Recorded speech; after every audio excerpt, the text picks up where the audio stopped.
നമ്മുടെ കണ്ണുകൾക്ക് ക്ഷീണമോ അസ്വസ്ഥതയോ തോന്നിക്കഴിഞ്ഞാൽ നമ്മളെല്ലാവരും ചെയ്യുന്ന ഒരു കാര്യമാണ് കണ്ണ് തിരുമ്മുക എന്നുള്ളത്.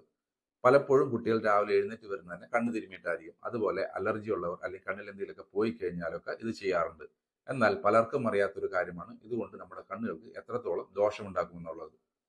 നമ്മുടെ കണ്ണുകളിലെ വളരെ ഡെലിക്കേറ്റ് ആയിട്ടുള്ള ഔട്ടർ മോസ്റ്റ് ലെയർ ആണ് കോർണിയ. നമ്മൾ കണ്ണുകൾ ഓവറായി തിരുമ്മിക്കഴിഞ്ഞാൽ ഈ കോർണിയക്ക് ഡാമേജ് വരികയും കെറാറ്റോകോണസ് എന്നറിയപ്പെടുന്ന ഒരു കണ്ടീഷനിലേക്ക് എത്തിക്കുകയും ചെയ്യും. ഇത് നമ്മുടെ കണ്ണുകളുടെ കാഴ്ചയെ കാര്യമായി ബാധിക്കുന്ന ഒരു പ്രശ്നമാണ്. അതുപോലെ തന്നെ നമ്മൾ കണ്ണുകൾ ഓവറായി തിരുമ്മിക്കഴിഞ്ഞാൽ നമ്മുടെ കണ്ണിലുള്ള ചെറിയ ചെറിയ ബ്ലഡ് വെസൽസ് റപ്ചർ ആവുകയും ഇത് കണ്ണുകൾക്ക് റെഡ്നെസ്സും വേദനയും മറ്റു അസ്വസ്ഥതകളൊക്കെ ഉണ്ടാക്കുകയും ചെയ്യും. കൂടാതെ നമ്മുടെ കണ്ണുകൾക്ക് ആൾറെഡി എന്തെങ്കിലും അസുഖങ്ങൾ ഉണ്ടെങ്കിൽ, ഉദാഹരണത്തിന് ഗ്ലൂക്കോമ, മയോപ്പിയ, റെറ്റിനൽ ഡിറ്റാച്ച്മെന്റ് പോലെ എന്തെങ്കിലും അസുഖങ്ങൾ ഉണ്ടെങ്കിൽ അത് വഷളാവാനും ഇതുമൂലം സാധ്യതയുണ്ട്. അതുപോലെ തന്നെ നമ്മൾ കണ്ണ് തിരുമുന്ന സമയത്ത് നമ്മുടെ കൈകളിൽ എന്തെങ്കിലും ബാക്ടീരിയയുടെ വൈറസിന്റെ സാന്നിധ്യം ഉണ്ടെങ്കിൽ അത് നമ്മുടെ കണ്ണുകളിൽ കൺജക്റ്റിവിറ്റിസ് ഉണ്ടാക്കാനും സാധ്യതയുണ്ട്.